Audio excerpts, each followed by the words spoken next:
또 우리 학생들이 많이 질문하는 것 중에서 선생님 저는 영어를 공부해도 뭔가 영어 공부가 뭔가 밑 빠진 독에 물 부는 것 같습니다. 어떻게 하면 좋을까요? 이런 질문을 역시 많이 하게 되죠. 근데 이렇게 막연하고 추상적으로 물어보면 저 역시도 열심히 해야지 이런 식으로 대답해 줄 수밖에는 없어요. 여러분들이 원하는 답을 얻고 싶으면 구체적으로 질문을 좀 해야겠죠. 그럼 여러분이 지금 안 되는 게 뭡니까? 독해와 관련된 문제일 것입니다. 여러분, 그렇죠? 수능을 준비한다고 한다면 그러면 생각을 더 해보면 이것도 좀 너무 막연하단 말이에요. 읽기가 잘 안 된다. 그럼 뭐가 안 된다는 거예요? 뭔가 이렇게 슬럼프에 빠져있을 때 문제가 뭘까 이렇게 진단을 할 때 살펴볼 수 있는 방식에 대해서 한번 이야기를 해보려고 합니다. 우리가 공부가 독해가 잘 안 된다 라고 했을 때 하나의 문제는 보통 어떻게 돼 있죠? 하나의 문단으로 돼 있죠. 그렇죠? 그럼 여러분이 독해가 안 된다는 건 어떤 문단이 안 읽힌다는 걸 수도 있다는 거예요. 그러면 이 문단은 다시 또 뭘로 돼 있습니까? 문장들의 합으로 돼 있겠죠. 여러 가지 문장이 합쳐놓은 게 바로 문단이 되니까 수능의 경우는 그럼 여러분이 선생님 저는 읽기가 안 돼요 라고 했을 때는 어떤 문장들이 안 읽히는 건지 그것이 합쳐놓은 문단이 안 읽히는 것인지 아니면 그 문제가 안 풀린다는 것인지 이렇게 좀 더 세분화돼서 생각해 볼 수 있다는 거죠. 그럼 다시 문장이라는 거는 뭘로 되어 있습니까?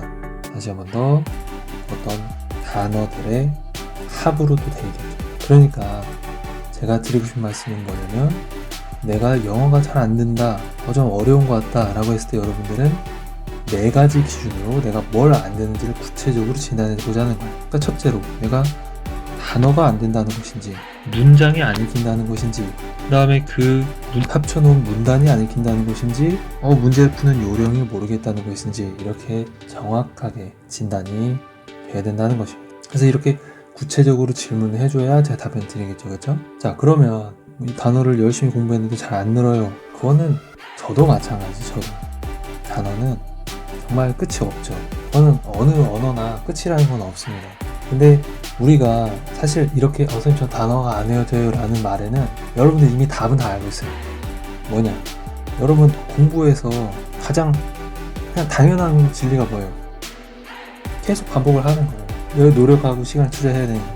근데 이거를 하기 싫으니까 이제 여러분들이 선생님 이거 영어 단어가 안 외워져요 이렇게 어떻게 보면 핑계를 대면서 선생님한테 요령을 구하는 거예요. 꾀를 부리는 거예요. 여러분들이 만약에 딱 이렇게 자기한테 익숙한 어떤 그냥 딱 듣자마자 이건 이거야 아는 단어들 어떻게 해서 그렇게 알 수 있게 되는가 생각해보면은 수도 없이 들었으니까 그렇다는 거죠. 그럼 여러분이 단어가 안 는 이유는 뭡니까? 반복을 안 해서 그런 거예요. 쉽게 말하면. 근데 이렇게 말하면 선생님 그러면 무조건 맨땅에 헤딩하는 식으로 반복을 해야 됩니까? 당연히 그런 것은 아니고 반복을 하는 게 가장 핵심적이고 기본적으로 여기 있는 것이다. 이게 가장 근본이다 이런 얘기를 하고 싶은 거죠. 그런데 이거를 좀 더 효율적이고 어떤 요령들을 또 가르쳐 드리는 게 또 저의 역할이니까 그것은 단어에 관한 것은 가장 근본은 이렇다까지만 여기서 얘기하고 그 원칙에 대해서는 단어를 공부하는 요령에 대해서는 다른 별도의 영상을 통해서 추가적으로 말씀을 드리도록 하겠습니다. 그죠? 문장 같은 경우도 선생님 저는 문장이 안 읽혀요 이런 경우도 있습니다. 이렇게 됐을 때 특히 여러분들이 많이 실수하는 게 뭐가 있냐면 막 찾아봐. 다른 사람들은 해석을 어떻게 하지 이런 걸 막 찾아본다고. 내가 봤을 때는 이게 가장 큰 문제인 것 같아요. 문장을 읽는 주체가 누굽니까? 여러분 자신이에요. 그리고 문장을 읽는 어떤 문법 같은 것도 다 정해져 있어요. 근데 문제가 뭐냐면 그게 내 눈에 그렇게 안 보인다는 거예요. 결국 이거는 내가 해야 되는 거예요. 그러니까 이 문장이 잘 해석이 안 된다라고 했을 때 여러분들이 얘는 해석을 이렇게 하네 해석하는 방법이 뭘까 절대법칙 이런 거 찾아보지 말고 그냥 내가 해보세요. 내가 문장을 해보는 거예요. 해석 그렇게 해야 되는 거예요. 아시겠죠? 틀리더라도 상관없으니까 내가 해보는 거예요. 나는 이거를 주어라고 생각했는데 이게 주어가 아니었네. 이게 동사라고 생각했는데 이게 동사가 아니었네. 이걸 직접 해보셔야 됩니다. 어떤 이론, 다른 사람들이 해석하는 방식 이런 거를 찾아볼 필요가 없어요. 이런 거 찾아본다고 해도 안 늘어요. 본다고 해서 느는 게 아니에요. 왜? 결국 내가 내 눈으로 해야 되는 거예요. 무슨 말인지 아시겠죠? 핵심은 거기에 있다라는 것도 좀 한 번 더 말씀드리고 싶어요. 이걸 따지고 보면은 해석이라는 거는 또 이게 결국에는 주어 동사 찾는 거다 이렇게 얘기할 수 있는 거기 때문에 하여튼 그거를 자기가 찾아보는 연습을 해야지 는다라는 거. 그러니까 여러분들이 왜 영어가 어려울까, 문장 해석이 안 될까라고 했을 때는 아직 여러분이 연습이 덜 된 거예요. 직접 더 해보세요. 그리고 이거는 하다 보면은 늡니다. 아시겠죠? 이거는 조급해할 필요 없어요. 하다 보면 늡니다. 그러니까 안 된다고 해서 다른 길로 새지 말고 한 번 더 해요. 안 되는 문장 또 해. 될 때까지 해. 그런 마인드로 연습을 해야지 그게 제 실력이 됩니다. 아시겠죠? 그러니까 다른 그렇게 쓸데없는 고민할 시간에 한 번 더 하라는 거예요. 그래야지 는다는 소리예요. 아시겠죠? 자, 그 다음에 이 강의 하이라이트, 바로 우리가 독해라고 하는 걸 어떻게 할 것인가. 여기서도 제가 드리고 싶은 말씀 딱 한 가지예요. 여러분, 문단을 읽을 때는 자기가 한 문장을 읽고 나서 한 문장을 읽고 나서 그 다음 문장을 읽겠죠. 그랬을 때 그 앞문장과 그 다음 문장 간의 관계를, 문장마다 그 관계를 설정해 줄 아는 게 독해 실력이에요. 됐죠? 이 결론이에요. 끝. 더 다른 복잡한 거 필요 없습니다. 무슨 우리가 이것은 역접이야, 순접이야, 열거나열이야, 인과관계야, 이런 얘기들 많이 있습니다. 패턴들 많죠. 근데 어차피 그거는 생각해보세요. 만약에 여러분 패턴이 10가지가 있다고 생각해봅시다. 그럼 10가지면 적당한 수준인가요? 근데 만약에 패턴을 정했는데 30가지야. 그럼 어떻게 적용합니까? 그거를? 할 수가 없어요. 그리고 10가지, 5가지? 이게 정해진 게 아니에요. 또 몇 가지 정해졌다 하더라도 시험에 막상 나왔는데 그게 적용이 안 되는 패턴이야. 그러면 여기서 이거는 패턴 1로 적용돼 있고 이건 패턴 3으로 적용돼 있는 문항이야. 패턴 1과 3이 섞여 있는 이렇게 안 돼. 그렇게 글을 읽는 사람도 없고 선생님들도 그렇게 하지 않아요. 그거는 이제 소위 말하는 멋있게 설명을 하고 보여주기 위해서 그런 걸 만드는 것이, 실제로 풀 때 그 시간 안에서 이거는 뭐였다 이렇게까지 생각하는 거는 저는 그거는 좀 많이 불확실한 것이다 라고 말씀드리고 싶어요. 그러니까 어쨌든 결론적으로, 그리고 만약에 그 패턴이 적용되지 않은 문항이 또 나오면 어떻게 해.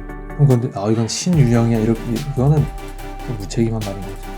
그러니까 절대 패턴이라는 거는 저는 봤을 때 그 공부를 할 시간에 차라리 단어를 보고 해석을 해보고 자기가 자기 머리로 문장과 문장 간의 관계를 설정을 해보고, 이게 저는 그게 중요한 거고 핵심이라고 생각하지 패턴 설정하고 이런 거 하지 말았으면 좋겠어요. 다른 선생님들을 제가 무시한다는 게 아니에요. 그게 또 훌륭한 방식이고 제가 말하는 게 뭐 절대적인 정답이다 이런 얘기는 아니고, 그냥 우리가 가장 단순하게 한번 해보자면 근본적으로 그냥 결국에는 그 관계를 어떻게 볼 거냐, 이거 근데 곰곰이 생각해보면 여러분 다 할 수 있어요. 어차피 패턴이라는 것도 내가 그 논리, 문장 간의 관계에 대해서 이해를 못하면은 그것도 결국 형식하고 똑같은 것처럼 그냥 부수적인 또 지식이 되는 거예요. 근데 그런 거를 외우느라 시간을 쓰는 거예요. 어쨌든 핵심은 그 관계를, 이런 관계가 있구나, 이게 열거나열이라는 관계구나, 그런 걸 느끼고, 이게 역접이구나, 이게 인과관계고, 이런 걸 느끼고 내가 그걸 알고 적용할 줄 아는 게 중요한 겁니다. 그런 거는 여러분 안에 다 있다라는 거예요. 갑자기 뭔가 사이비 이런 거 같은데 그런 게 아니고 우리 인간은 다 할 수 있어. 그런 게 공부가 되면 그런 게 공부가 되는 거고 그런 게 실력인 거고. 그러니까 그런 거 너무 걱정하지 말고 문장과 그 다음 문장의 관계 설정만 생각을 하자는 거예요. 그 연습을 하다 보면은 자연스럽게 글이 읽히게 될 수 있습니다. 이게 제 생각이에요. 자, 그 다음 마지막으로 독해 문제는, 문제를 여러분 이제 풀어야 되잖아요. 45문제 70분 안에 풀어야 되니까 그때는 우리가 당연히 시간을 단축시켜주는 어떤 요령들이 있겠죠. 그런 것들 점차 가르쳐 드리도록 하겠습니다. 그래서 결론적으로 이제 정리해 봅시다. 선생님, 영어를 해도 계속 느는 것 같지 않습니다. 이렇게 추상적으로 물어보지 말고 구체적으로, 선생님 저는 단어가 안 되는 것 같아요. 어떻게 해야 될까요? 문장이 공부가 안 되는 것 같아요. 해석이 안 되는 것 같아요. 어떻게 합니까? 글이 안 읽혀요. 문제를 풀어도 시간이 부족해요. 이런 것들 구체적으로 질문하고 자기가 어디가 부족한지 생각해보고 근데 나는 단어는 괜찮은 것 같은데 아직 해석이 좀 부족하네, 이렇게 자기 문제를 정확하게 진단하고, 그래서 심리적 안정을 찾고. 그게 여러분 공부한 거는 결국 아까 바로 맨 처음에 얘기했던 무한반복이 있다시피 시간을 많이 투자했다. 그럼 그거는 없어지는 게 아니에요. 이미 여러분 안에 쌓여있는 거니까 불안해하지 말고 계속 쌓아가면 된다는 거예요. 그리고 우리는 아주 행복한 시대에 살고 있어요. 절대평가 시대에 살고 있기 때문에 여러분들 조급해하지 말고 마지막 순간까지 하다 보면은 좋은 결과가 있을 것입니다. 정말 선생님이 옛날 때 상대평가 때만 하더라도 맨날 선생님들 항상 하는 저주가 있었어요. 고등학교 3학년 3월 모의고사가 너 수능 성적일 거야. 이렇게 맨날 저주를 퍼붓다가 상대평가 때는 그럴 수도 있어요. 확률적으로 그렇게 맞아질 확률이 높겠지. 근데 여러분은 절대평가에 살고 있기 때문에 수능 그날까지 계속 공부하면 그게 전부 다 점수로 환산될 수 있는 확률이 더 높다는 거예요. 그러니까 문장과 강의 설정이 좀 안 된다. 계속 연습을 하고 그렇게 하면은 좋은 결과 있을 것입니다. 모두 힘냅시다.